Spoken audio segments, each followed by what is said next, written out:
Pixel? Is this Diddy Blood doing on a cave story? Is Blood Nick Hallis? What is Blood doing with that polar star? Is he the doctor or is he a quote or a professor? Booster falling down the labyrinth. Wait, I think I know what he's boosting now. Wait! 6, 7.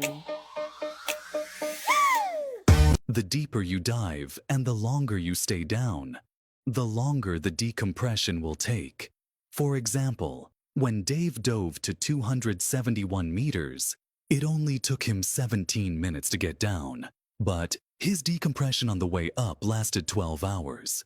If he spent more than the planned 5 minutes bagging the body, his decompression time would increase even further. And since the other divers were waiting for him, their schedules would also be pushed back, making everyone's risk climb higher together. That's why the pressure on Dave was enormous. When bagging the body, every second counted.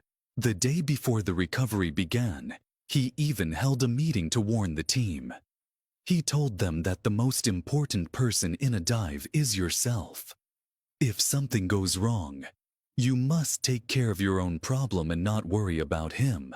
If he failed to bring the body up, they were not to wait for him, just leave him there. He said he had no interest in anyone risking their life to recover his corpse. In his words, losing one diver is better than losing two. At the time, no one realized his warning would turn out to be a chilling prophecy. On January 8, 2005, the recovery mission officially began. Dave was the first to dive, following the guide rope that had been set up earlier. It was his 333rd dive, and tragically, it would also be his last. According to the plan, he would reach the bottom in about 17 minutes. 13 minutes after Dave entered the water, his teammate Don from the second group began his descent, aiming for a depth of 220 meters. If everything went as expected, Don would arrive there in 7 minutes and meet Dave as he came back up. Don followed the guide rope smoothly to 220 meters, but he didn't see Dave. Looking into the pitch-black depths below, he noticed what seemed like a flickering light. Unsure of what it meant, he decided to wait. But after 2 minutes, Dave still hadn't appeared, and the flickering light below had stopped moving. Don realized that Dave might be in trouble, so he decided to go down and check, even though this went against the safety rules they had all agreed on. When he reached about 250 meters, a sudden dull explosion echoed through the water. Don checked his gear and discovered that one of the components in his regulator had burst under the pressure. This meant he now had to manually add oxygen to his system.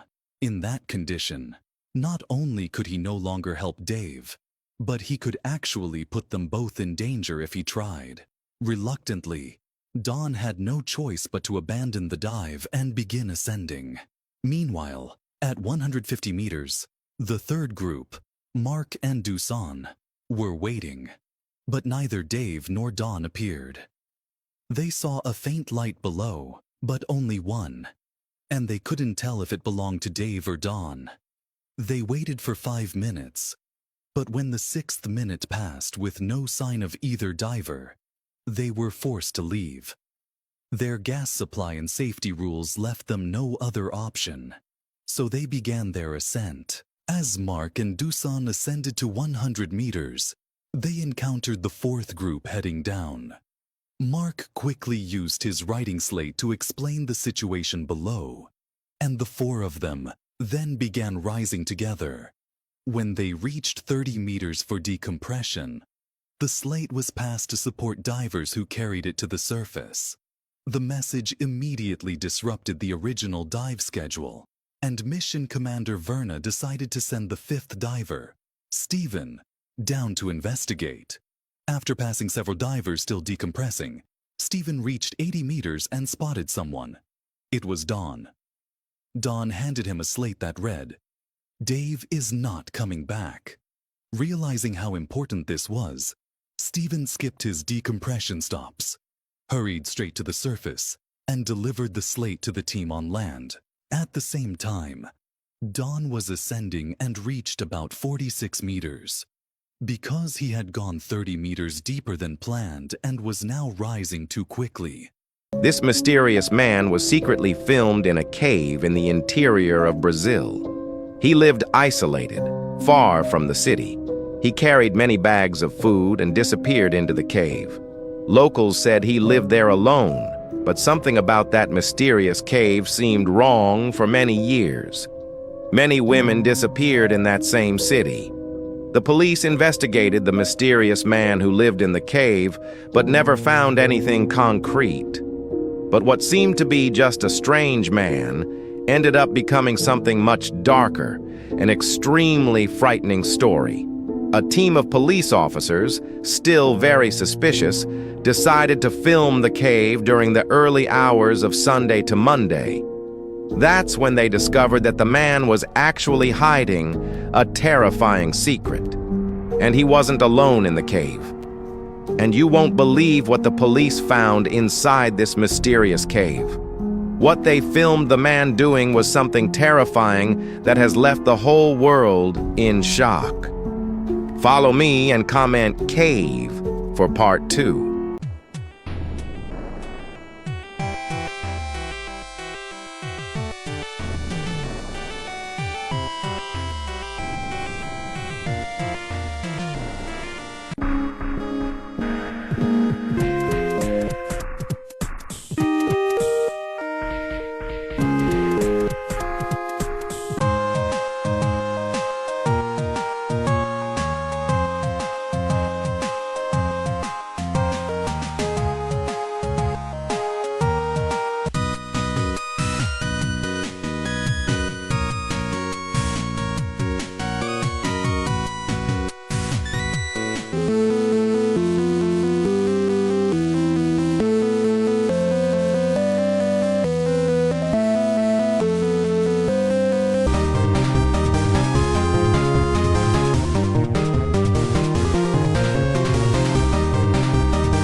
Molester and gay bitch were trying to cross the Bone Zone pit, and when these idiots realized that the bridge was broken, they tried to make a bridge out of themselves. But then, out of nowhere, gay bitch sneezed,